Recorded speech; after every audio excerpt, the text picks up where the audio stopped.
Bismillahirrahmanirrahim. Let's start with the physics portion of today QCA test. So question number 1. That is electric intensity being a vector quantity always points. Options are A, along the direction of force experienced by a unit positive charge, opposite to the direction of force experienced by a unit positive charge, perpendicular to the direction of force experienced by a unit positive charge, and none of these. So electric field intensity is a vector quantity and its direction is always the direction of force experienced by unit positive charge. इसकी direction जो है वही होती है जो एक positive charge electric field में force को एक्सपीरियंस करता है. ठीक है, सो इसमें option A is the correct answer. और question number 9. If a third equal and similar charge is placed at a midpoint of a line joining the two equal and similar charge, then the third charge will experience and options are maximum force and will start motion. Option B, maximum force but will not move. Option C, zero force, and option D, all of these. So दो equal charges है, two equal charges है और इनके दरमियान हमने same quantity of charge है, दोनों similar charges है और middle point पर हमने एक charge रख दिया यहाँ पे. ओके, कहते हैं कि इस पर कितना फोर्स लगेगा. तो इस पर जो है थर्ड चार्ज अगर इसके मिड पॉइंट पर है तो इस पर कुछ फोर्स नहीं लगेगा. ठीक है, ये जो है इसमें ऑप्शन नंबर क्वेश्चन 2 में ऑप्शन सी है. इसका जो फोर्स है और इसका फोर्स है ये एक दूसरे के इफेक्ट को कैंसिल करेंगे और इस पर कुछ फोर्स नहीं लगेगा मिड पॉइंट पर. क्वेश्चन नंबर 3 है. Third one, permittivity is expressed in options A R farad per metre square, option B, farad per meter, option C, Newton meter square divided by Coulomb square, and option D, Coulomb square divided by Newton meter. So let's find out the unit of permittivity. So since C is equal to epsilon naught A divided by D, epsilon naught A divided by D, equation for the capacitance of parallel plate capacitor. So we are interested in epsilon naught, unit of epsilon naught. So the unit of capacitance is farad multiplied by distance is meter divided by area, so meter square, and this is the unit of epsilon naught is of farad divided by meter. So this is a question number 3 and option B is the correct answer, farad per meter. So this is option number B. Option number B is the correct answer. Question number 4, a closed surface contain a dipole. The net electric flux from the surface will be positive, negative, zero, or both A and B. So if a closed surface, it contains an electric dipole. So electric dipoles means equal magnitude of positive and negative charge, and that's why there will be no net flux through this sphere. So net flux will be zero because the lines emitting from the positive charge will be absorbed by negative charge, and both the charges are of same magnitude. So the net flux is zero from the closed surface. So question number 4, option C is the correct answer. Question number 5, if a fully charged capacitor is disconnected from the battery and free space between the plates of a capacitor is replaced by a dielectric, then option A, potential difference remains constant, capacitance and charge store increases. The potential difference remains constant, capacitance decreases and charge increases. Option C is the potential difference decreases, capacitance decreases and charge increases, and option D, the potential difference decreases, capacitance increases and charge remain constant. So we have a parallel plate capacitor and it is a fully charged capacitor. Now we disconnect the battery and insert a dielectric in between these plates. So what will happen? Potential will decrease between these two plates. V will decrease. V decreases. Capacitance C increases. C increases. Capacitance increases, but there is no source to supply the charge from. Here is no source to supply the charge to the plates. So Q will remain the same. Q constant remain the same. Potential will decrease and capacitance will increase and charge will remain the same. Okay, so here is the option D. 5, question 5, option D. Question 6, two oppositively charged ball A and B attract third conducting ball C when placed near them turn by turn. Then the ball C must positive charge, electrically neutral, negatively charged, all of these may be possible. Two charges है, एक charge हमारे पास, for example ये एक ball है, ये दूसरा ball है, okay, this is ball A and this is ball B, okay, and a third ball is first C ball is placed here close to ball A. So ball A attract this ball C, okay, and then we place this ball C to close to ball B. So ball B attract this ball C. So what will be the nature of charge on ball C? So ball C will be, this is electrically neutral. It will be electrically neutral. Okay. So ये जो है option number B है, इसमें 6 में option B है, okay. एक ये positive charge है सपोज, तो इस पे नेगेटिव चार्ज है, और सी बॉल, इसको ए जो है सी बॉल को अट्रैक्ट करता है, और फिर यहां से उठाकर बी के करीब रखते हैं, बी भी उसको अट्रैक्ट करता है। तो इसका मतलब है कि ना तो इस पे पॉजिटिव चार्ज है, अगर पॉजिटिव चार्ज होता तो क्या होता, फिर ये इसको रिपेल करता, और ना इस पे नेगेटिव चार्ज है, अगर नेगेटिव चार्ज होता तो ये इसको रिपेल करता, दोनों इसको अट्रैक्ट करते हैं। तो इसका मतलब है कि सी जो है this electrically neutral. So question number 6 इसमें ऑप्शन बी आ रहा है। Question number 7, the radii of two metallic sphere A and B are R1 and R2 respectively, and R1 is greater than R2. Two metallic spheres है, और this is 1 R1 इसकी radii है, और इसकी radii R2 है, ठीक है, और R1 जो है this is greater than R2। इन दोनों को हमने एक वायर के थ्रू जो है कनेक्ट किया, कंडक्टिंग वायर के थ्रू हमने इसको कनेक्ट किया है। They are connected by a thin wire and the system is given certain charge. The charge will be greater. कौन से स्फीयर पर चार्ज, सरफेस पे चार्ज ज्यादा होगा, ठीक है। तो जब हम इसको, ये कंडक्टिंग वायर है, इसके थ्रू हम कनेक्ट करते हैं, तो ये पोटेंशियल जो है V, अगर इसकी V1 है तो ये V2, दोनों पोटेंशियल सेम बन जाती है, ठीक है, सेम पोटेंशियल पे बन जाती है। तो जब सेम पोटेंशियल पे बन जाती है, so K Q1 divide by R1 is equal to K Q2 divide by R2। So K cancel out with K and Q1 divided by Q2 is equal to R1 divided by R2, या यहाँ से हम लिख सकते हैं Q1 is proportional to R1 और Q2 is proportional to R2। तो यहाँ हमें पता चला चूंकि R1 बड़ा है, R1 is greater than R2, तो यहाँ पे जो है इस सरफेस पे चार्जेस ज्यादा होंगे, ठीक है। इस इक्वेशन से हमें पता चलता है Q1 is directly proportional to R1 means Q is directly proportional to R। तो जितनी R ज्यादा होगी उतनी चार्जेस उसकी सरफेस पे ज्यादा आएंगी। सो क्वेश्चन नंबर 7 में ऑप्शन ए आ रहा है, ऑप्शन ए, सरफेस, इस स्फीयर के सरफेस पे चार्जेस ज्यादा होंगे बनिस्बत बी के। ओके, क्वेश्चन नंबर 8 है, if an electron is allowed to move along the field in non-uniform electric field, then it will follow a spiral path. Option B is a straight path, option C is curved path, and option D is circular path. Electron will always move in the direction, opposite direction of electric field, so it will follow the straight path. Okay, so ये जो है हमारे पास ये straight path को follow करेगा। Electron जो है non uniform electric field है, तो नॉन यूनिफॉर्म इलेक्ट्रिक फील्ड में ये straight path को follow करेगा and opposite to the direction of electric field, direction of electric field के opposite direction में जाएगा और straight path को follow करेगा। So question number 8 में ऑप्शन नंबर B आ रहा है। Okay, question number 9 है, the slope of graph in Ohm law represents, Ohm's law में जो ग्राफ होता है वो आपको क्या शो करता है। ओके, सो ग्राफ जो है ये हमारे पास होता है I rise divide by run, ये स्लोप जो है ओहम्स लॉ का। So this is I and this is V। ये स्लोप आपको क्या शो करता है, तो स्लोप जो है this is equal to quantity on y axis divide by on x axis. So y axis पे I है और x एक्सिस पे V है, सो I बाय V, और ये जो है this is equal to 1 over R।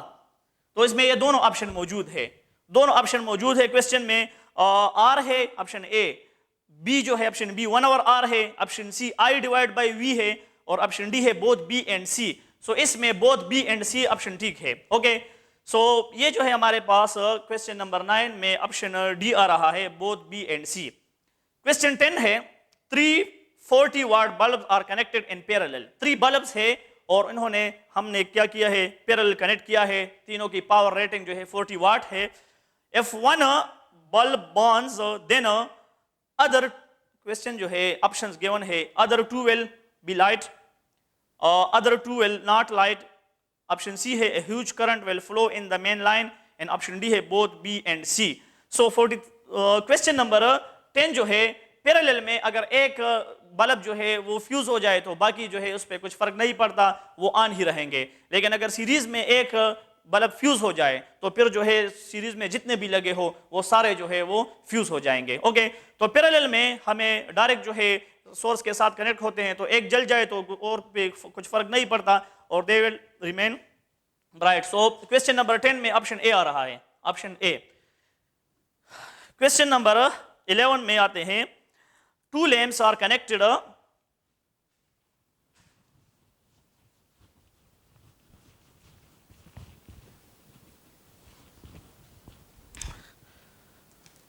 Two lamps are connected in series to a 250 volt power supply. One lamp is rated 240 volt and 60 watt. एक lamp 1 है, lamp 1 और एक लैंप 2 है, और ये जो है दोनों कनेक्टेड है 250 वाट सीरीज में। ठीक है, तो मींस ये पोटेंशियल डिफरेंस, ये वोल्टेज जो है ये डिवाइड होगा दोनों के दरमियान, और एक की पावर रेटेड और वोल्टेज रेटेड जो है ये इसकी रेटेड जो है 240 वोल्ट और पावर जो है इसकी वो है 60 वाट।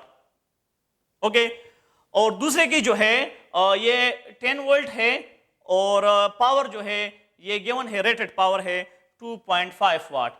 ओके, तो कहते हैं which statement mostly accurately describe what happened? Options A, both bulb will bright at less than their normal brightness.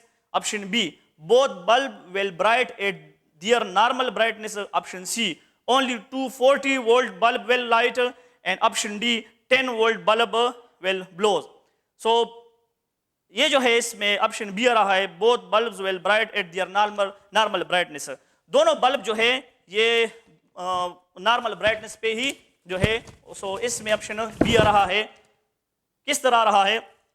सो हम क्या करते हैं कि रेजिस्टेंस फाइंड आउट करते हैं। सो R1 जो है this is V square divide bye P1, और इससे आ जाता है V स्क्वायर जो है इसका 1 का 240 स्क्वायर है, तो 240 डिवाइडेड बाय P1 60 है, तो इससे आ जाता है 960 ओहम। आप इसको कैलकुलेट कर दे तो इससे 960 ओहम आ जाता है। ठीक है, और R2 जो है वो फाइंड आउट कर दे, सो इससे आ जाता है V square divided by R2, सो ये सॉरी दिस इज P2, सो इससे आ जाता है, जब आप इसको कैलकुलेट करोगे तो वो यहाँ पे आ जाता है 60 ओहम। ओके, 40 ओहम आ जाता है। ठीक है, अब R इक्विवेलेंट मालूम करते हैं। So R equivalent is equal to this plus this, 960 plus 40, so this is equal to 1000 ohm. अब इससे करंट फाइंड आउट करते हैं, करंट मालूम करते हैं, तो करंट जो है वो हमारे पास आ जाता है I is equal to V divide by R equivalent. So V जो वहां पे गिवन है सप्लाई है 250 है डिवाइड बाय 1000 ओहम, सो इससे करंट हमारे पास आ जाता है 0.25 एम्पियर, 0.25 एम्पियर। अब वोल्टेज जो है अक्रॉस इसके वोल्टेज मालूम करते हैं, अक्रॉस इसके वोल्टेज मालूम करते हैं। अगर इसको 10 वोल्ट से ज्यादा वोल्टेज मिल गई तो ये ब्लो हो जाएगा, अगर इसको 240 से ज्यादा वोल्टेज मिल गई तो ये ब्लो हो जाएगा। अब देखते हैं कि इसको कितना वोल्टेज मिलता है और इसको कितना वोल्टेज मिलता है। ठीक है, तो अगर दोनों को यही वोल्टेज रेटेड वोल्टेज मिलते हैं तो ठीक है, अगर इससे ज्यादा मिलते हैं तो यहाँ फिर ब्लो कर जाएंगे। तो ठीक, यहाँ पे वोल्टेज मालूम करते हैं। सो V जो है V1 this is equal to I R1। Okay, so I जो है 0.25 है और R1 जो है हमारे पास 960 है, तो इससे एग्जैक्ट वही 240 वोल्ट आता है। तो इसका मतलब है इसको 240 मिलता है, 240 मिलता है, तो 250 टोटल है, इसको 240 मिलता है, तो यहाँ पे आपको ऑटोमेटिकली पता चलता है कि इसको 10 ही मिलेगा। दोनों को ऐड कर दो तो 250, लेकिन आप कैलकुलेट भी कर सकते हैं यहाँ से। V2 जो है दिस इज I R2 और I जो है 0.25 है और R2 जो है हमने फाइंड आउट किया है वो कितना है 40 है। जब आप इन दोनों को मल्टीप्लाई कर दो इससे 10 वोल्ट आ जाता है। सो यहाँ पे जो है आपने देखा है कि इसको भी वही वोल्टेज वोल्टेज ड्रॉप वही आता है जिसका रेटेड है, यहां पे भी वोल्टेज ड्रॉप वही आता है जो रेटेड है, जो इसका रेटेड वोल्टेज है, ठीक है। तो इसका मतलब है कि ये दोनों बल्ब जो है ये नॉर्मल ब्राइट पर ही जो है लाइट होंगे, ठीक है, ये नॉर्मल ब्राइट पर ही लाइट होंगे। और ये क्वेश्चन जो है टेस्ट में रिपीट हुआ है और बहुत सारे कीज में इसके आंसर जो है बहुत गलत लिखे हैं, तो काइंडली जो है आप कैलकुलेशन करके यहाँ से आपको पता चलता है कि ये दोनों जो है इनको सेम वही वोल्टेज मिलती है, तो ये जो है हमारे पास क्या है नॉर्मल ब्राइटनेस पर ही क्या होता है लाइट होंगे, ठीक है। So this is question number 11 and question number 11 इसमें हमारे पास ऑप्शन आता है B, both bulb will bright at their normal brightness. Okay, question number 12 की तरफ आते हैं। The power of two electric bulbs are 50 watt and 200 watt. दो बल्ब है, एक की पावर जो है 50 वाट है, दूसरे की पावर 200 वाट है, which are connected to a power supply of 220 volt. Power supply जो रेटेड है वो 220 वोल्ट है। Okay, the ratio of resistance of their filament will be. अब यहां पे जो है फिलामेंट की रेजिस्टेंस का पूछते हैं कि किसका ज्यादा होगा, ठीक है। तो दोनों जो है 220, एक भी 220 से डायरेक्ट, दूसरा भी 220 से डायरेक्ट। तो जब यहाँ पे पैरेलल कॉम्बिनेशन है तो यहाँ पे फिर क्या होता है कि पावर जो है हमारे पास this is inversely proportional to resistance, P is inversely proportional to R। Okay, so जितनी जो है हमारे पास पावर कम है, पावर जितना कम है तो उतना रेजिस्टेंस क्या होगा, ज्यादा होगा। तो 50 वाट है और एक 200 वाट है, तो 50 और 200 के दरमियान जो है अगर ये P1 है, ठीक है, तो हमारे पास और दूसरा जो है let's suppose this is and this is P2 is proportional to 1 over R2। Okay, तो वहां पे जो है ये पावर जो गिवन है ये 50 वाट है और यहां पे पावर 200 वाट है, तो वो पावर जो है P1 P2 से 4 टाइम कम है या P2 जो है P1 से 4 टाइम ज्यादा है। तो इसका मतलब है कि यहां पे रेजिस्टेंस जो है वो 4 टाइम ज्यादा होगा as compare to this P2। यहां पे पावर 200 है, यहां पे पावर 50 है, तो यहां पे रेजिस्टेंस जो है वहां पे वो इससे इस वाले से रेजिस्टेंस से वो 4 टाइम ज्यादा होगा। तो अगर ये हमारे पास यहां पे दिस इज 50 वाट तो और ये 200 वाट है, ओके, पावर जो है 200 वाट है, तो इसका मतलब है कि यहां पे रेजिस्टेंस जो है इससे 4 टाइम ज्यादा होगा। तो R जो है दिस इज 4 टाइम जो है वो ज्यादा होगा और यहाँ पे 1 होगा, ठीक है। अगर वहां पे 4 है तो यहाँ पे 4 टाइम ज्यादा होगा। इसमें ऑप्शन ए आ रहा है 4:1। तो क्वेश्चन नंबर 12 में ऑप्शन ए 4:1। ओके, क्वेश्चन 13 है Kirchhoff current law is in accordance with the law of conservation of charge. ये तो सिंपल है। सो 65 में हमारे पास ऑप्शन आ रहा है C, law of conservation of charge. Okay, 66 है in ammeter and a voltmeter of resistance R are connected in series to an electric cell of negligible internal resistance. Their readings are A and V respectively.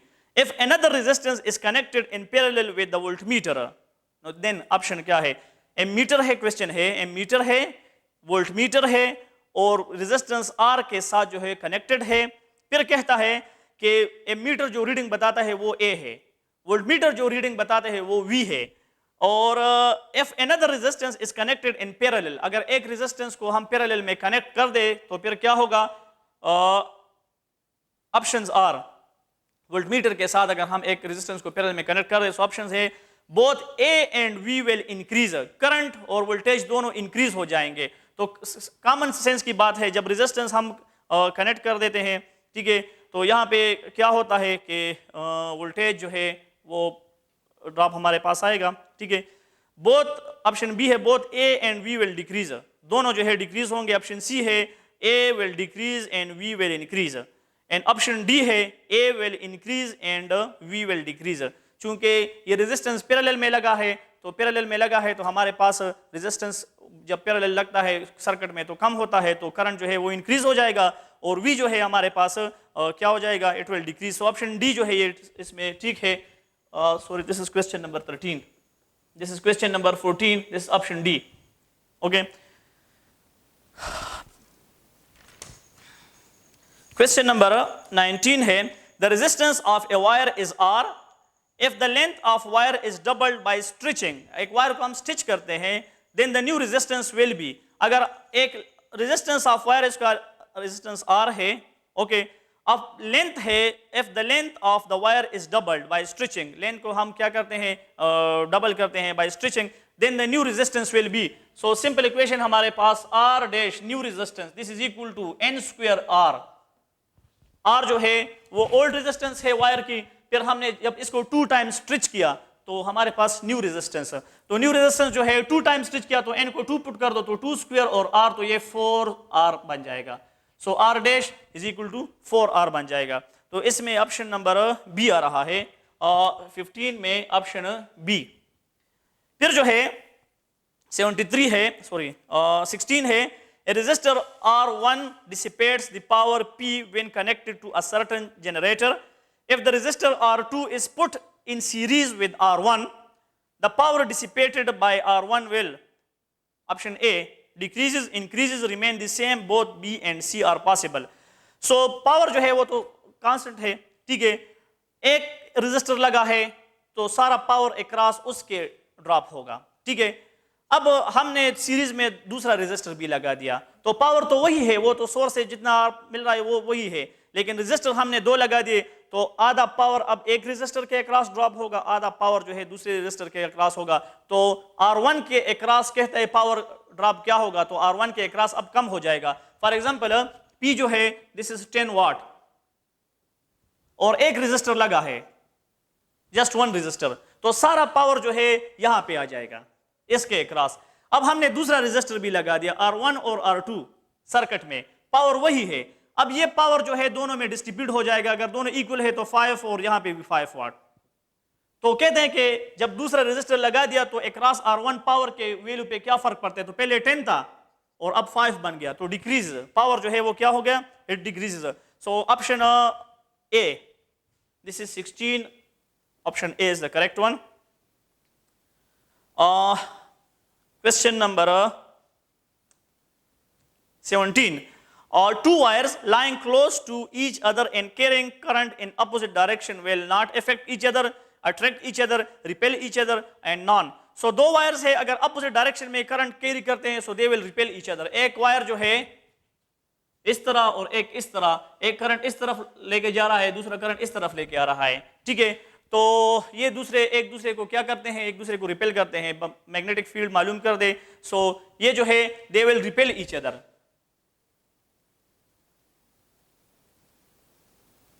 और अगर same direction में current को लेके जा रहे हैं दोनों, ठीक है, दोनों सेम डायरेक्शन में है तो फिर अट्रैक्ट करते हैं। लेकिन हमारे क्वेश्चन में, हमारे केस में दोनों अपोजिट डायरेक्शन में है, एक ऊपर जा रहा है दूसरा नीचे आ रहा है, तो जब अपोजिट डायरेक्शन में है सो दोनों की मैग्नेटिक फील्ड मालूम कर दे बाय राइट हैंड रूल से, तो आपको पता चल रहा है कि ये एक दूसरे को रिपेल करेंगे, ठीक है। यहाँ पे जो है ये एक दूसरे को अट्रैक्ट करते हैं अगर सेम डायरेक्शन में है, तो हमारे केस में अपोजिट डायरेक्शन है तो they will repel each other. So question 17, this is option number C. Question 18, if an electron enters a magnetic field with velocity pointing in the same direction as a magnetic field, electron जो है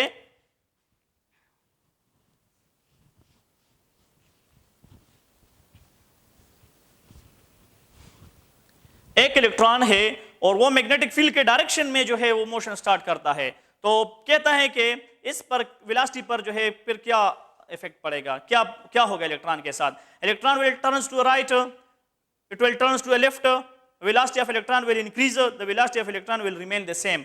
तो अगर parallel है तो हमारे पास electron इस तरफ जा रहा है, ठीक है, और मैग्नेटिक फील्ड की डायरेक्शन भी इस तरफ है, B is directed along this and V जो है वो भी इस डायरेक्शन में, so F is equal to Q V cross B, V be sin of theta and sin of 0 is 0, इस पे कुछ फर्क फोर्स नहीं लगता। जब फोर्स नहीं लगता तो इसका मतलब है the velocity of electron will remain the same, so option D, question number 18 में ऑप्शन D आ रहा है। ओके, क्वेश्चन नंबर 19 है, the magnetic field can be produced by option A moving charges, option B a charging with a changing electric field, option C none of these, option D both A and B. तो magnet जो है ये हमारे पास magnetic field किससे पैदा होता है, a moving charge से पैदा होता है, ठीक है। सेकंड जो है ए चेंजिंग इलेक्ट्रिक फील्ड से भी पैदा होता है, और ऑप्शन डी है both A and B. So इसमें क्वेश्चन नंबर 19 में option D is the correct answer. Okay, फिर जो है क्वेश्चन 20 है, a wire carrying current I and another wire carrying current 2i। दो वायर्स है, एक जो है इसमें करंट i फ्लो हो रहा है, दूसरा वायर जो है इसमें करंट 2i फ्लो हो रहा है। ओके, अब current in the same direction, दूसरे सेम डायरेक्शन, दोनों सेम डायरेक्शन में है, produces a magnetic field B at the mid point. Mid point पर जो है ये मैग्नेटिक फील्ड कितना प्रोड्यूस कर रहे हैं, कहते हैं कि ये B, ठीक है, वो सिंपल बात है, आप कर सकते हैं, राइट हैंड रूल से इस तरह कर दो और उस तरह कर दो, तो ये हो जाएगा B नेट जो है इससे जो आएगा तो ये करंट 2 टाइम्स है तो ये 2B हो जाएगा, और इससे जो आएगा तो ये -B, तो इससे जो है नेट मैग्नेटिक फील्ड B बन जाता है, B, जस्ट B। ओके, इससे बाय राइट हैंड रूल आप कर ले तो ये इस डायरेक्शन में और इसको कर ले तो ये उसी डायरेक्शन में, तो अपोजिट डायरेक्शन में है, सो 2B -B, तो इससे B आता है। ओके, मिड पॉइंट पर। फिर कहते हैं कि अगर इस करंट को हम ऑफ कर दे, इस करंट को हम ऑफ कर दे, तो जब ये करंट ऑफ हो जाता है फिर कहते हैं कि मिडल पॉइंट पर मैग्नेटिक फील्ड की वैल्यू क्या होगी। तो जब एक को हम ऑफ कर देते हैं तो ये मींस बिल्कुल ये वायर ही अगर खत्म कर ले तो इसका मतलब है कि ये एक वायर है, इसमें करंट आई फ्लो होती है, तो यहाँ पे magnetic field B, just B रह जाती है, ठीक है। तो इसमें ऑप्शन नंबर ए आ रहा है क्वेश्चन 20 में, ऑप्शन ए। ओके, क्वेश्चन नंबर 21 है, a wire carrying current 10 milliampere experience a force of 2 Newton in uniform magnetic field. What is the force on it when current rises to 30 milliampere? यहाँ पे term missing है, uniform electric field लिखा है, this not electric field या magnetic field है, ठीक है, तो इसको करेक्ट कर दें। A wire carrying current 10 milliampere, so experience a force of 2 newton. तो सिंपल जो है force this is equal to current wire पर जो फोर्स लगता है उसके लिए इक्वेशन क्या है, F is equal to BIL, या F इज डायरेक्टली प्रोपोर्शनल टू I। जितना करंट ज्यादा फ्लो होगा उतने जो है इस पे फोर्स ज्यादा लगेगा। तो अगर 10 milli ampere per 2 Newton force लगता है तो 20 milli ampere per 4 Newton force लगेगा, डायरेक्टली प्रोपोर्शन है, और 30 मिली एम्पियर करंट है तो फिर 6 न्यूटन फोर्स लगेगा, ठीक है। अगर 2 मिली एम्पियर करंट है, सॉरी 10 मिली एम्पियर करंट है तो कहते हैं कि 2 न्यूटन फोर्स लगता है, और दोनों में डायरेक्ट रिलेशन है, तो इसका मतलब है कि 20 मिली एम्पियर करंट हो तो 4 न्यूटन फोर्स लगेगा, और अगर 30 मिली एम्पियर करंट हो तो 6 न्यूटन फोर्स लगेगा। तो इसमें ऑप्शन नंबर सी आ रहा है, और 21 में ऑप्शन सी। ओके, फिर जो है 22 है, the SI unit of magnetic permeability is tesla metre divide by ampere, option B is weber divide by ampere metre, option C is both A and B, and option D none. तो देखते हैं magnetic field की unit जहां से आप निकाल सकते हैं परमिएबिलिटी की, mu naught I divide by 2 pi R. Okay, तो यहां से आप फाइंड आउट कर सकते हैं mu naught is equal to, इसकी यूनिट टेस्ला है, 2 पाई की तो यूनिट नहीं है, आर यहां पे आ जाएगा मीटर डिवाइड बाय एम्पियर, ये ऑप्शन भी मौजूद है, ये भी मौजूद है। सेकंड जो है आप इसको इस तरह कर सकते हैं कि म्यू नॉट जो है टेस्ला जो है वेबर पर मीटर स्क्वायर के बराबर है, यहां से आप कर सकते हैं phi is equal to B dot A, so B is equal to phi divided by A, और ये weber divide by metre square. तो इसकी जगह, और this is equal to tesla, this is equal to tesla, तो अगर इसकी जगह मैं ये लगा दूं वेबर पर metre square multiplied by metre अपनी जगह पे और एम्पियर जो है अपनी जगह पे, तो एक मीटर इसके साथ cancel, so weber divided by ampere into metre, ये ऑप्शन भी मौजूद है, ये ऑप्शन भी मौजूद है। तो उन्होंने कहा है कि फिर ऑप्शन सी है both A and B, so both A and B जो है इसमें करेक्ट है, ऑप्शन 22 में both A and B, option C is the correct answer. Okay, फिर आते हैं क्वेश्चन नंबर 23 की तरफ। The direction of initial velocity of charge particle is neither along nor perpendicular to the magnetic field, then the orbit will be helical, circular, straight line, ellipse. Charge particle जो है किसी arbitrary angle के साथ जो है वो enter होता है मैग्नेटिक फील्ड में, तो ये जो है इसकी पाथ जो है फिर हेलिकल पाथ होगी, ठीक है। ये अगर परपेंडिकुलर और पैरेलल ना हो तो फिर जो है अगर परपेंडिकुलर हो तो सर्कुलर पाथ में मोशन करेगा।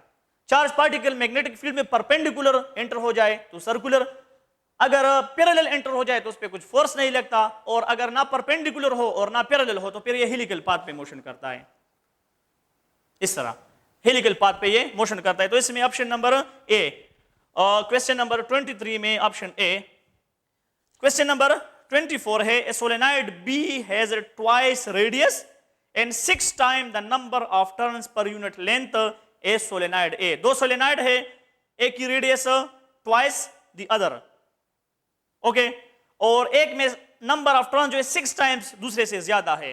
The ratio of magnetic field in the interior of B to that interior of A. तो magnetic field in solenoid B is equal to mu naught n I. तो radius तो बीच से गया, radius पे depend नहीं करता, okay.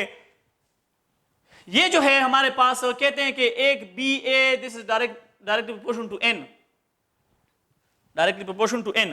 तो B है, दो सोलेनॉइड है, एक ए सोलेनॉइड है और एक बी सोलेनॉइड है, ठीक है।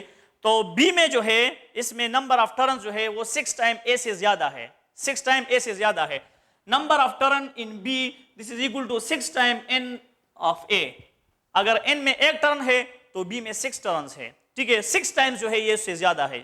तो ये जो है यहां पे B magnetic field due to solenoid B and this is proportional to NB, okay, and magnetic field due to solenoid A and this is proportional to NA.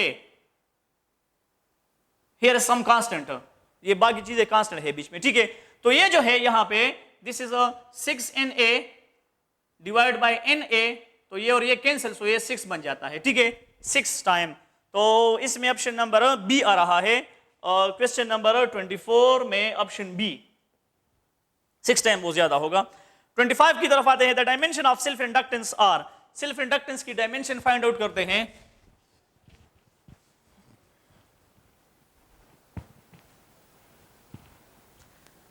Dimension of self inductance are, तो self inductance की जो unit है वो हमारे पास है L is equal to, इसकी unit जो है volt second divide by ampere, okay. तो ये जो है सेल्फ इंडक्टेंस की यूनिट है, डायरेक्ट इक्वेशन से आप लिख सकते हैं, सही है। सो अब वोल्ट जो है this is equal to joule per coulomb, और सेकंड अपनी जगह पे, एम्पियर अपनी जगह पे, ओके। सो यहां पे मैं इसको इस तरह लिख सकता हूं, joule second divided by coulomb into ampere. अब जॉल बराबर है kilogram metre square per second square के, तो ये है kilogram metre square per second square, और कूलम जो है Q is equal to I t, तो एम्पियर इंटू सेकंड है, तो ये हो जाएगा एम्पियर इंटू सेकंड, और एम्पियर अपनी जगह पे और एक ऊपर सेकंड है, तो एक सेकंड इसके साथ कैंसिल, ओके। और हमारे पास we are left with kilogram metre square divide by ampere square into second square, तो इससे आ जाएगा m L square T-2 A-2। सो इसमें ऑप्शन नंबर बी आ रहा है। 25 में ऑप्शन बी आ रहा है, m L square T-2 and A-2। फिर जो है 26 क्वेश्चन है, question number 26। A rectangular coil of a wire has area A. It is placed perpendicular to uniform magnetic field B and then spin around its sides at a frequency f. The maximum induced EMF. तो current एक हमारे पास जो है एक coil है, magnetic field में हम दिया और इसको स्पिन कर दिया है, ठीक है।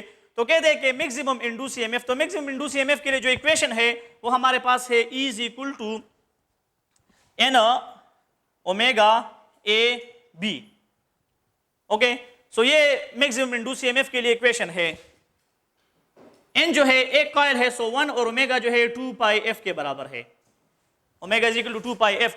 सो ये हो जाएगा 2 पाई और B A f, 2 pi B A f. So इसमें ऑप्शन नंबर डी सही है। क्वेश्चन नंबर 26 में ऑप्शन डी ठीक है। क्वेश्चन नंबर 27 है, a wire loop is moved parallel to a uniform magnetic field, the induced EMF in the wire will be. For example यहां पे एक कॉइल है इस तरह, ठीक है, और मैं मैग्नेट को इस तरह, इसकी पैरेलल कॉइल इस तरफ है इसकी, और मैग्नेटिक फील्ड को उसके पैरेलल में इस तरह मोशन दे रहा हूं, तो इंड्यूस ईएमएफ कितना, इंड्यूस ईएमएफ पैदा नहीं होगा, ठीक है। परपेंडिकुलर जब आप इस तरह मोशन देते हो तो इंड्यूस ईएमएफ पैदा होता है, लेकिन अगर आप इस तरह मोशन देते हो तो इंड्यूस ईएमएफ जो है, क्योंकि यहाँ पे line change in magnetic flux नहीं आ रहा, जब फ्लक्स नहीं आ रहा चेंज तो फिर हमारे पास ईएमएफ जो है वो मैग्नेटिक फ्लक्स नहीं चेंज हो रहा तो ईएमएफ प्रोड्यूस नहीं होगा, ठीक है। सो यहाँ पे जो है इसमें ऑप्शन नंबर क्वेश्चन नंबर 27 है एंड इस option is C 0। Okay, question number 28, as a loop of wire with resistance of 10 ohm moves in a non-uniform magnetic field, it loses kinetic energy at uniform rate of 4 millijoule per second. The induced current in the loop is तो यहाँ पे जो है kinetic energy uniform rate 4 मिलीजोल पर second, तो ये power है, जोल पर सेकंड, दिस पावर W/T, सो ये पावर है हमारे पास।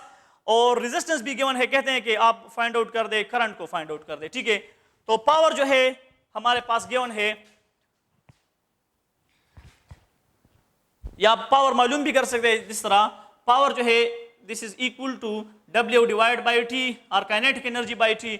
सो काइनेटिक एनर्जी जो है दिस इज 4 मिली जोल, तो मिली की जगह 10⁻³ और यहाँ पे पर सेकंड है, ठीक है, तो ये जोल पर सेकंड, तो ये पावर जो है इतना बन गया, P = 4 × 10⁻³ वाट, इतना पावर हमारे पास आ गया है, ठीक है, इतना पावर हमारे पास आ गया है। अब कहते हैं कि रेजिस्टेंस गिवन है 10 ओहम, करंट मालूम करते हैं, R जो है वो गिवन है this is equal to 10 ohm, so I find out करते हैं, I कितना है, सो P = I² R से कर दे, I² R, so I² is equal to P/R या स्क्वायर रूट कर दे, okay, I² is equal to P/R।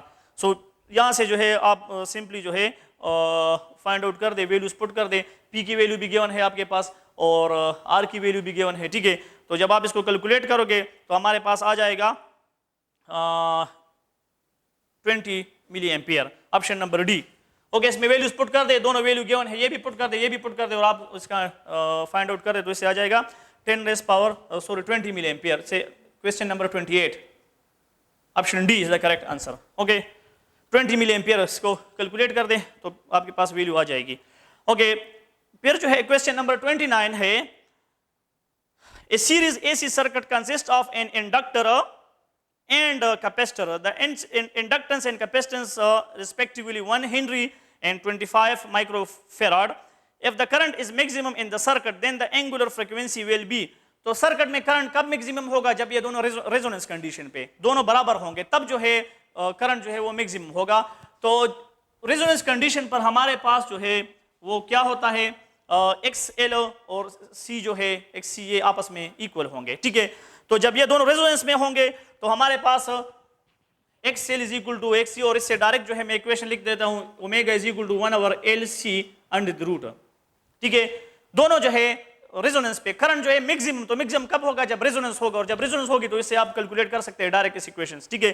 तो आप कहते हैं कि इंडक्टेंस 1 है, 1 और ये 25 × 10⁻⁻⁶√, ओके। तो इससे आ जाएगा 1/5 और 10⁻⁻³ या 10⁻³ तो 1000 डिवाइड बाई 25 हो, तो 1000 जो है 5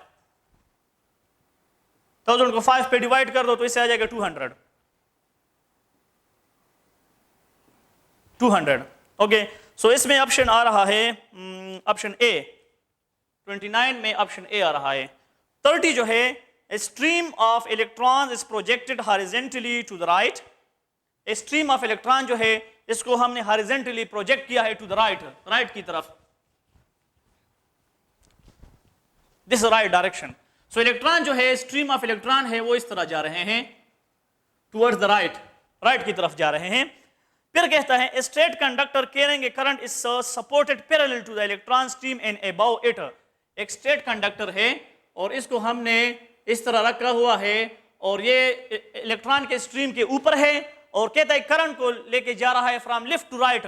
तो इसमें जो करंट गुजर रहा है वो इस तरह है, फ्रॉम लेफ्ट टू राइट, इसमें करंट फ्लो हो रहा है कंडक्टर में। If the current in the conductor is from left to right, then what will be the effect on electron stream? Electron के स्ट्रीम पर जो है इसका इफेक्ट क्या होगा? ये करंट जो है फ्लो होता है I, तो इसका जो है इफेक्ट क्या होगा इन इलेक्ट्रॉन स्ट्रीम पर। तो देख ले करंट जो है वायर में इस तरह जा रहा है, इस तरह जाए तो by right hand rule current इस तरफ, तो मैग्नेटिक फील्ड इस तरफ। तो इसका मतलब है मैग्नेटिक फील्ड जो है वो इनटू द पेज है, magnetic field into the page है। करंट इस तरफ जा रहा है, इलेक्ट्रॉन यहां पे इलेक्ट्रॉन है, ये करंट है, करंट इस तरफ जा रहा है, तो राइट हैंड रूल के मुताबिक मैग्नेटिक फील्ड जो है वो इस तरह, तो इस इनटू द पेज है, इनटू द बोर्ड है, इस तरह।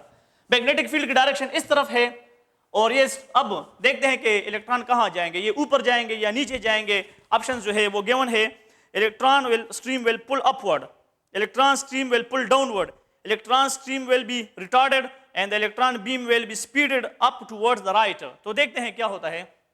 अब यहां पे इसको राइट हैंड पालम रूल इस्तेमाल कर सकते हैं, ये फ्लेमिंग लेफ्ट हैंड रूल भी इस्तेमाल कर सकते हैं, आपकी मर्जी है, फेमिलियर है आप सबसे। सिंपल ये है कि राइट हैंड पालम रूल इस्तेमाल कर दे। तो राइट हैंड पालम रूल ये है कि मैग्नेटिक फील्ड जो है किस डायरेक्शन में हो तो इसके डायरेक्शन में फिंगर्स कर दे। मैग्नेटिक फील्ड इनवर्ड है तो मैग्नेटिक फील्ड लाइंस ज्यादा होती है और ये फिंगर्स भी ज्यादा है, तो इसको इस तरह याद रखे कि मैग्नेटिक फील्ड लाइंस की डायरेक्शन में ये फिंगर कर दे। और इलेक्ट्रॉन इस तरफ जा रहे हैं तो टर्म को इलेक्ट्रॉन की डायरेक्शन पे कर दे। और ये पालम का जो बैक साइड है ये नेगेटिव चार्ज पर फोर्स को शो करता है, तो चूंकि इलेक्ट्रॉन नेगेटिव चार्ज है तो ये भी नीचे है, तो इसका मतलब है इस पे डाउनवर्ड फोर्स लगता है, F जो है इस पर डाउनवर्ड लगता है, तो इलेक्ट्रॉन जो है they will be pulled downward, तो ये नीचे जाएंगे। ठीक है, सो इसमें ऑप्शन नंबर बी आ रहा है 30 में, ऑप्शन बी। ओके, 31 है, a ferromagnetic material is inserted in a current carrying solenoid, the magnetic field of solenoid will be largely increases or remain the same, largely decreases, slightly decreases, largely increases। Ferromagnetic material को रख दो बीच में solenoid में, तो इससे जो है इसकी क्या मैग्नेटिक फील्ड जो है वो इंक्रीज होती है। ठीक है, सो इसमें 31 में ऑप्शन ए आ रहा है।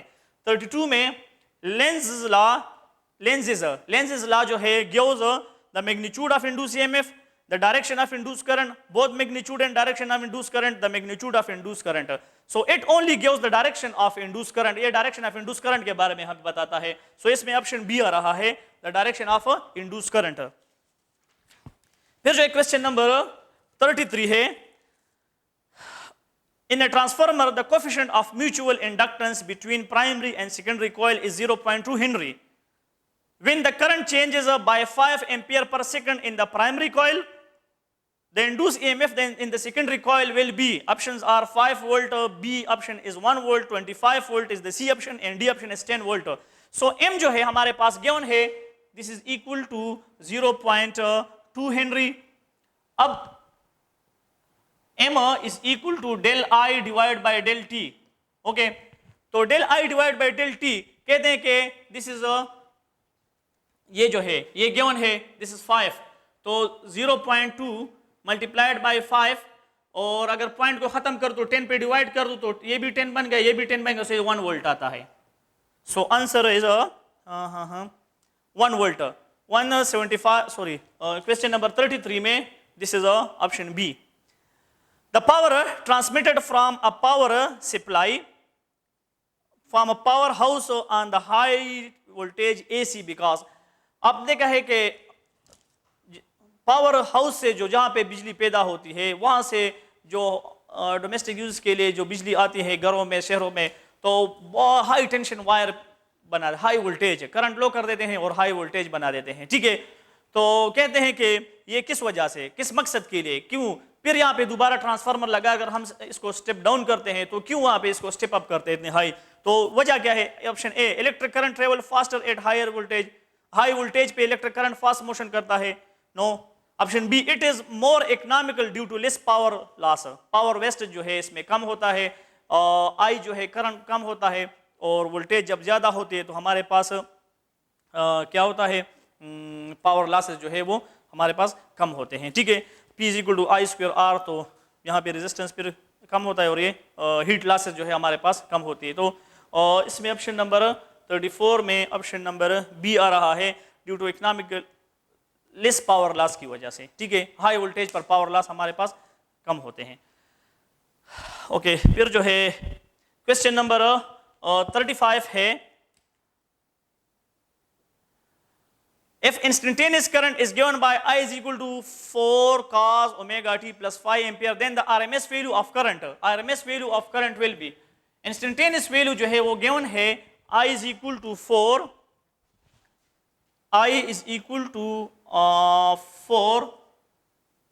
cos of omega t plus 5.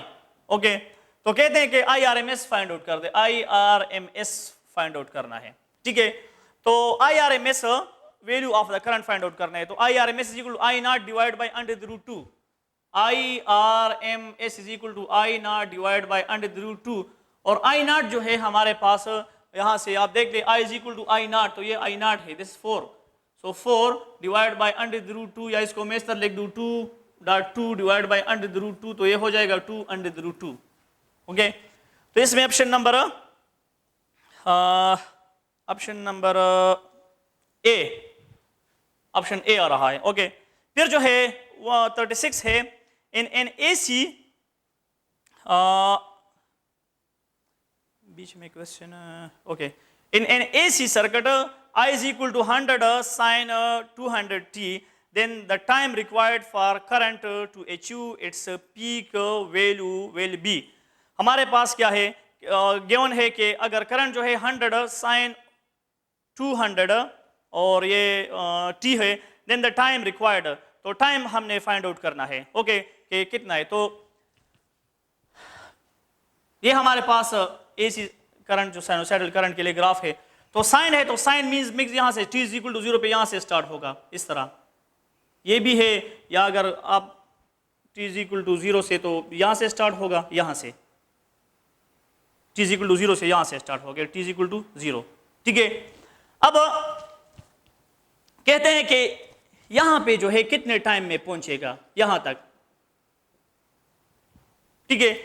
तो जो स्टेटमेंट है उसके मुताबिक हमारे पास ये हो जाएगा 200 t, this is equal to pi divide by 2, pi by 2 पे जो है ये हमारे पास क्या हो जाता है, हियर इज ऑप्शन क्वेश्चन में जो है थोड़ा मिसिंग है, दिस इज 200 पाई, और ये जो है हमारे पास t, ओके। तो यहाँ पे क्वेश्चन में मिसिंग है, पाई मिसिंग है इसमें, I is equal to I naught, I is equal to 100 sine और 200 पाई t, 200 के बाद पाई मिसिंग है, तो वो पाई जो है यहाँ पे पुट कर दे, ठीक है। तो ये हो जाएगा हमारे पास पाई पाई के साथ कैंसिल, तो 200 t is equal to 1 divide by 2 बन जाता है, ठीक है। ये जो है मैक्सिमम वैल्यू कहाँ, किस एंगल पे, पाई बाई 2 पे मैक्सिमम हासिल करता है, ये 0 है और यहाँ पे पाई बाई 2 पे, ठीक है। हमने कहते हैं कि यहाँ कितने टाइम पे पहुंचेगा, तो मैंने लिख दिया 200 pi t is equal to pi by 2 लिख दिया यहाँ पे पहुंचने में, क्योंकि ये 90 एंगल है, ठीक है। तो ये जो है हमारे पास t इससे आता है 1 आवर, और इसको इस तरफ कर दो 200 मल्टीप्लाइड बाई 2, तो ये 1 आवर 400 सेकंड, 1 आवर 400 सेकंड में देख ले जरा, यहाँ पे जो है time t is equal to 0 यहाँ से स्टार्ट है, ठीक है, और यहाँ तक पहुंचने में कितना टाइम लेते हैं, तो यहाँ पे जो है this is 90 pi by 2 angle जो है, अगर 90 पुट कर दे तो यहाँ से ये आता है हमारे पास pi by 2, so 2 pi 200 pi t is equal to pi by pi, pi के साथ कैंसिल हो रही है, हमारे पास इस तरह बन गया, ठीक है। चले, इसमें ऑप्शन नंबर डी आ रहा है, 36 में ऑप्शन डी, ओके। 37 जो है हमारे पास क्वेश्चन नंबर 37 है, the average power dissipated in pure inductor of inductance L when an AC current is passing through is, तो इंडक्टर में पावर लॉस ही नहीं होता, तो पावर लॉस जो है इन इंडक्टर इज 0, तो इसमें ऑप्शन नंबर डी आ रहा है, और 37 में ऑप्शन डी, पावर लॉस जो है इंडक्टर में पावर लॉस नहीं होता, ठीक है। फिर जो है क्वेश्चन नंबर 38 है, कहते हैं कि in a circuit the resistance of R ohm is connected in series with an inductance. If the phase angle between the voltage and current is 45, then the value of inductive reactance will be, so options are A R by 4, B R by 2, C R, and D cannot be found with the given data, okay। So जब हम inductance और resistance को connect करते हैं तो हमारे पास ये we are और ये वी एल, ओके, क्योंकि ये इंडक्टेंस में लीड करता है वोल्टेज, ओके। तो ये अब कहते हैं कि अगर यहाँ पे एंगल जो है दिस इज 45 डिग्री, ठीक है। एंगल जो है if the phase angle between voltage and current और वोल्टेज के दरमियान फेज एंगल 45 है, then the value of inductive reactance will be, inductive reactance की वैल्यू फाइंड आउट कर दे। तो यहां से जो है ये आई आर के बराबर है और ये आई एक्स एल के बराबर है। सो टेंजेंट थीटा से फाइंड आउट करें, tangent theta is equal to this perpendicular by base. तो ये हो जाएगा हमारे पास X L I X L divide by I R, तो ये और ये कैंसिल, और टेंजेंट 45 1 के बराबर है, tangent 45 degree this is equal to X L divide by R, और ये जो है ये 1 के बराबर है, so this is X L divide by R, so this is equal to X L is equal to R. तो ये जो है आर के बराबर है, ठीक है, X L is equal to R. तो इसमें ऑप्शन नंबर सी ठीक है, और 38 में ऑप्शन नंबर सी, ओके। अब बीच में कहीं क्वेश्चन रह गया है,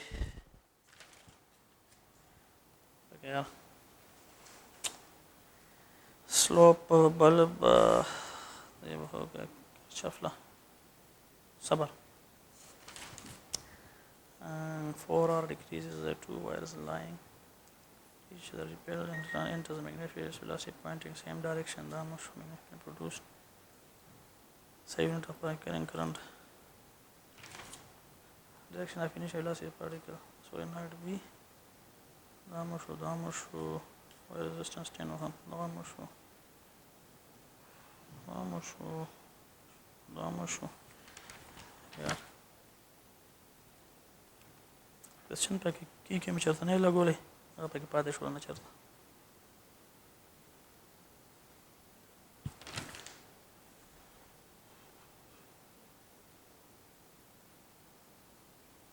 okay, this is question number test में जो है दिस इज ऑन नंबर 105, ये बीच में रह गया है, ओके। तो इसको जो है कैलकुलेट करते हैं। कहते हैं कि स्टूडेंट जो है वो क्या करता है, kept 60 watt bulb and 120 volt lamp. एक स्टूडेंट जो है उसके पास जो है क्या है 60 वाट जो है वो 105 yes, a student keeps 60 watt and 120 volt lamp turn on from 12 am to 12 pm. How many coulombs of charge went through it? कितने जो है चार्जेस जो है कूलम ऑफ चार्जेस यहाँ से पास होंगे, ठीक है। तो इसको कैलकुलेट करते हैं, ये बीच में रह गया है। चार्जेस मालूम करने हैं, ठीक है। स्टूडेंट कीप 60 वाट, तो पावर जो है वो गिवन है P is equal to 60 watt, और वोल्टेज जो है this is equal to 120 volt, okay. और टाइम जो है this is equal to 12 AM से लेकर 12 PM तक, so it mean 12 hours time तक जो है। कहते हैं कि how many coulomb of charges, Q find out करना है, क्यों जो है वो फाइंड आउट करना है। So Q is equal to I t, लेकिन टाइम तो गिवन है, आई नहीं है, तो आई जो है हम फाइंड आउट कर सकते हैं ऊपर वाले इक्वेशन से। So P is equal to I V, और इसको करते हैं I is equal to P divided by V, और P जो है 60 है डिवाइड बाई V 120 है, तो इससे आएगा 0.5 एम्पियर। I हमारे पास 0.5 एम्पियर आ गया, तो Q is equal to I 0.5 और टाइम 12 आवर्स है, सो 12 मल्टीप्लाइड बाय एक आवर में जो है हमारे पास 60 मिनट होते हैं। सो ये 60 और सेकंड कन्वर्ट करना है, तो ये दिस थिंग, ओके। इसको कैलकुलेट कर दो, जब आप इसको मल्टीप्लाई करोगे तो इससे ऑप्शन नंबर आ जाएगा 21600 डी, 21600 कूलम। तो इसमें ऑप्शन नंबर अगर आप इसको कर दे 39 कर दे, तो इसमें ऑप्शन नंबर डी आ रहा है। ये जो है टेस्ट में 105 नंबर पे ये एमसीक्यूज है, ये बीच में हमसे रह गया है, तो इसको कर दे, दिस इज ऑप्शन डी। फिर 106 है टेस्ट में, तो ये ampere hour is the unit of quantity of charge, current, time और power. So ampere hour this is the unit of quantity of charge, क्योंकि Q is equal to I T. I into T, तो ये ampere और second, और अगर second की जगह में आवर लगा दो तो आवर भी टाइम की यूनिट है, तो ये हो जाएगा एम्पियर आवर। अगर मिनट भी लगाओ तो एम्पियर मिनट, ये सारे जो है इसके यूनिट है, ठीक है। तो इसमें ऑप्शन नंबर आ रहा है ऑप्शन ए। ऑप्शन ए अगर इसको 40 कर दे या 106, टेस्ट में जो है ये 106 पे है, तो इसमें ऑप्शन ए आ रहा है। टेस्ट में एमसीक्यूज ऊपर वाला 105 नंबर पे है और ये 106 नंबर पे है, तो इसमें ऊपर वाले में ऑप्शन डी आ रहा है 105 में, और इसमें जो है 106 में ऑप्शन ए आ रहा है। Okay, so thank you.